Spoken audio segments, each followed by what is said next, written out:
In this video, we're going to do example number 4 from the isotopes notes.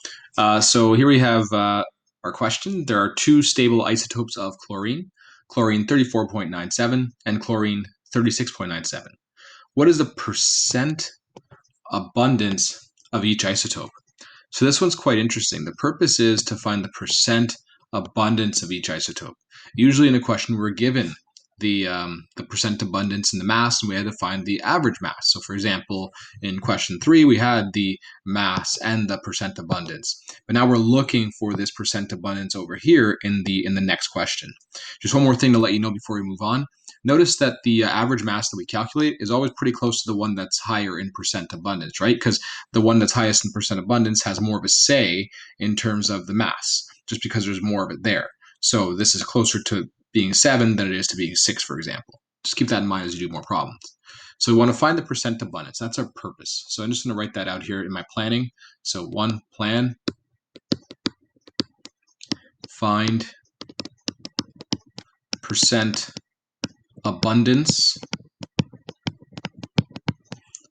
of chlorine 34.97 and, so you should have two answers there, chlorine 36.97. So we're trying to find both of those. And we have the mass given to us of both of those. Chlorine 34.97, its mass is 34.97 AMU. And chlorine 36.97, its mass is 36.97. So I'm just going to write that out there. We have the mass of both isotopes. So we have isotope 1, let's call it, has a mass of 34.97 AMU, and isotope 2 has a mass of 36.97 AMU.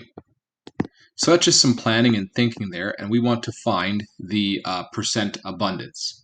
So what we're going to do is we're going to, in our first sort of step that's beyond planning, is we're going to assign each element. I'm going to make one of the isotopes a variable. I'm going to make it X. So the percent abundance of isotope 1 is going to be X. Okay, so percent abundance of isotope 1 is equal to X. So I'm going to rewrite that like this. So I'm going to call this a let statement. So let percent abundance of isotope 1 equal to X. And what I need you to remember is that as long as these are all the isotopes that are available for chlorine, their percentage should add up to 100%. Now, I'm going to do this in a fraction form. So as a fraction form, or decimal form, 100% is really just 1. So what that means is the percent abundance of the other isotope, of isotope 2, let percent abundance of isotope 2 be equal to 1 minus X. Let me just explain that. So for example, let's say X was equal to 40%. Okay, let's say that, that's hypothetical. I'm just explaining this on the side here. Then the isotopic abundance of isotope 2 would be, well, 100 minus 40, which would be 60%. The reason I do 1 minus X instead of, another variable like Y is that I can actually solve my equation when I plug it all in. If I had another variable there, I'd have too many things to try to solve for, and I wouldn't be able to do that. So I just do X and then 1 minus X. So in terms of the decimal example, basically, let's say that instead of writing 40%, I write 0.4. Well, that means that my isotope abundance for isotope 2 is 1 minus 0.4, which is 0.6. Okay, so that's the rationale behind behind that there. You don't have to show this. I'm just showing you why I did that. So we have that written out there. And another thing we also have, which I didn't include in the planning phase, which we can always go and refer to, is we actually also have the average mass. We have the average mass of chlorine. And it doesn't look like we do, but we do. You can go to your periodic table to find that. So if you go to your periodic table over here, the average mass of those isotopes is 35.45. So we can go ahead and write that out there, 35.45 AMU. So that's just my planning. It's a little bit messy there, but I have a lot of information that I can use there. And so in my step 3, here's what I'm going to do. I'm going to say that the average mass, which is 35.45, is going to be equal to the mass of isotope 1, which is 34.97, times, I'm putting a dot there for the times, that means multiplication, x, because we said that the percent abundance is x, and we're assuming that that's in its decimal form there, because that's how we're going to define it, plus the mass of isotope 2, which we said is 36.97, and we, in our let statement, we said that that's going to be 1 minus x. So this is really just your average mass formula, right? The mass of isotope times its abundance plus the mass of the other isotope times its abundance.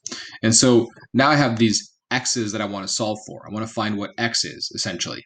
So I'm going to go ahead and just expand this and solve for x. So I'm going to do, I'm showing you all the steps here. 35.45 is equal to 34.97x, so 34.97x plus, so let's just expand in here. So this is 36.97 times 1, so 36.97.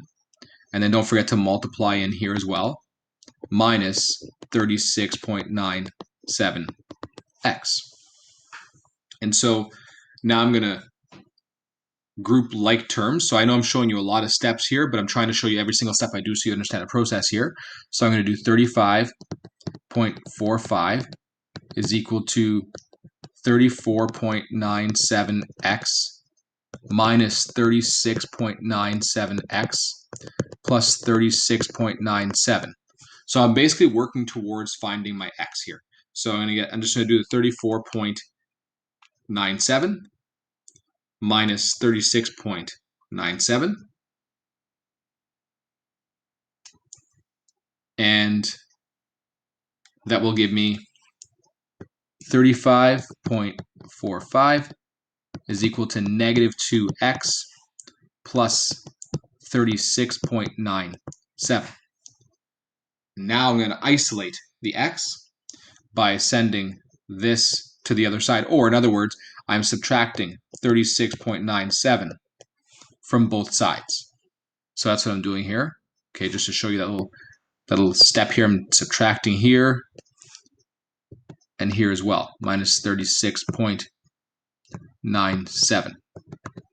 So when I do that, I'm just going to show you what it looks like. So I'm doing 35.45 minus 36.97 is equal to negative 2x. And so 35.45 minus 36.97 is negative 1.52 is equal to negative 2x. Now I'm just going to carry out the rest of the work here. I should have had more room on this page here, but let me go ahead and do that over here. So now I need to solve for one of the x's, right? Because I have negative 2x here, so I'm going to divide both sides by negative 2. And so when I do that, I get that x is equal to 0.76. So notice that we found the x value over here. this is the abundance of, well, the first isotope of chlorine 34.97. So now what I'm going to do is I'm going to find the abundance of the second isotope. Okay, so this is really step 3, finding the first isotope. Let's make step 4, finding the second isotope. For the second isotope, so step 4, I'm just going to do it up here now. We know that percent abundance of isotope 2 is equal to 1 minus x. So that's going to be equal to 1 minus 1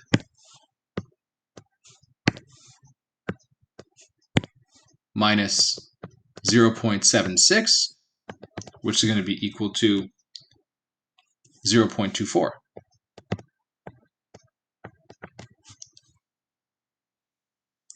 So this is actually the percent abundance as a decimal for isotope number 2. So now we can just do a therefore statement. Therefore, percent abundance of Cl 34.97 is 76%, right? I know that's for isotope 1 because we said isotope 1 is 34.97. That's what we defined it as. So the x is what we said it would be. That's for isotope 1 over here, okay? And the percent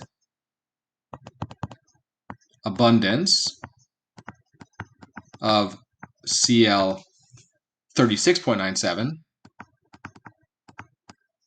is 24%. So I put it in the percentage form here, right? I just did the decimal times 100, right? So this is not your percentage. This is kind of the decimal form of the percent. So I just convert to percentage form after. Just a little note here just to show you that. So to get this, I did times 100%.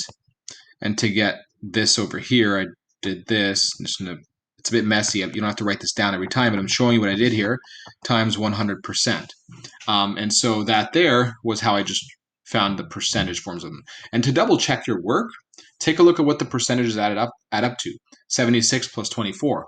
That's 100%, and that makes sense. If there's decimal values in there, it might be a little bit off. Like maybe you might be 99.8, and that's okay. Just don't round too much in your calculations. I would just leave all your decimal places in your calculator so that you can get as close to that 100 as possible when you're doing this work here.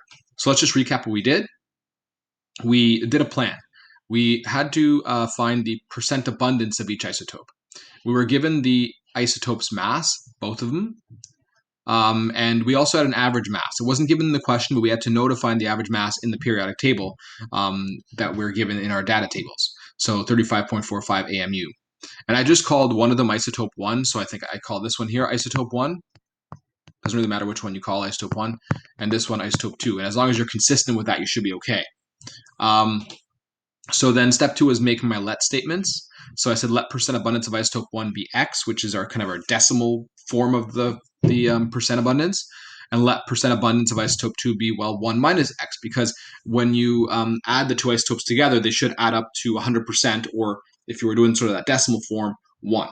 And I explained that over here for you. So then what we did is we just plugged that into our equation. We know that the average mass, I'm just going to put a little note over here. Why did we do that? Remember, the average mass is equal to the mass of the isotope, isotope 1 mass, times its percent abundance, plus the isotope 2 mass times its percent abundance. So I'm just showing you where that came from, why we did that. I didn't put my units in here, but these would be, of course, AMU. So 35.45, the average mass, is equal to the mass of isotope 1 times its abundance, plus the mass of isotope 2 times its abundance. And we put the x in there and the 1 minus x in there. And make sure you just kind of make sure they match with what you defined above. So then what we did is we essentially just solved for x. We rearranged stuff, we multiplied things in, expanded, we grouped our like terms, and we found what the x value was. And that x value, since we defined it as the abundance of isotope 1, is the value for isotope 1. So that was all step 3, the longest step there. Then step 4 is finding the percent abundance for step for isotope 2, and that's 1 minus x, which you found in step 3 over here. So we did 1 minus 0.76 gave us 0.24. And so we did a therefore statement to really show you that to really show me that you understood what those numbers meant. So we can say that therefore the percent abundance of Cl 34.97, which was isotope 1, which was what we defined as X, is 76%. I just took that 0.76 and multiplied it by 100 to say it's 76%, because what you have in your equation here is the decimal form of the percent abundance. And likewise, the abundance of Cl 36.97, which we defined as isotope 2 over here, 1 minus X, is 24%. Again, multiply by 100 to get that percent form there. And to double check your work, we said 76 plus 24 equals to 100. And you can also notice that the average mass, 35.45, is not too close to 36.97 and not too far from 34.97. And that makes sense because you have a big chunk of it that is a 34.97 isotope.